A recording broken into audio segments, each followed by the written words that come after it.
Hello everyone, நான் தான் உங்கள் சார். இன்றைக்கி நம்ம என்ன பார்க்க போகிறோன்னா, நிறைய பேர் பார்த்தீங்கன்னா அதிகமாக சாப்பிடுவாங்க, ஆனால் ஒல்லியாகவே இருப்பாங்க. ஆனால் கொஞ்சமாக சாப்பிடுவாங்க, அவங்க வெயிட் அதிகமாக இருப்பாங்க. ஸோ உதாரணத்துக்கு நம்ம எடுத்துக்கிட்டோம்னு வச்சுக்கோங்க. ஒரு உதாரணத்துக்கு இப்போ இந்த தர்பூசணி, கத்திரிக்காய், அந்த எக் பிளான்ட்டுக்கெலாம் பார்த்தீங்கன்னா கொஞ்சமாக தண்ணி இருந்தாலே போதும், அது நல்லா வளரும். ஆனால் அதோட சைஸஸ் பார்த்தீங்கன்னா நல்லா பெருசு பெருசாக இருக்கும். தர்பூசணின்னா பார்த்தா இவ்வளோ பெருசாக இருக்கும், உங்களுக்கே தெரியும்.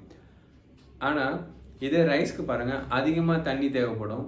அதிகமாக அதுக்கு தண்ணி விட்டுக்கிட்டே இருக்கணும், பாய்ச்சிக்கிட்டே இருக்கணும். அப்போ தான் அது வளரும்.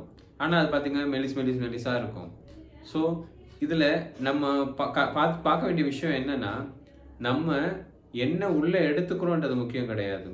நம்ம எண்ணத்தை கேரி பண்ணிகிட்டே இருக்கோம், அதுதான் முக்கியம். நம்ம நிறைய பேர் மக்கள் பார்த்திங்கன்னா இப்போது நிறைய ஸ்ட்ரெஸ்ஸு, நிறைய பயங்கள், நிறைய கவலைகள், நிறைய தேவையில்லாத விஷயங்களை நம்ம சிந்திச்சுக்கிட்டே இருக்கோம். அதை நம்ம மண்டையில் ஏற்றிக்கிட்டே நம்ம கேரி பண்ணிக்கிட்டே இருக்கோம். ஸோ இதுதான் இந்த மாதிரி நம்ம ஓவர் வெயிட் போடுறதுக்கான காரணங்களாகவும் பார்க்கப்படுது.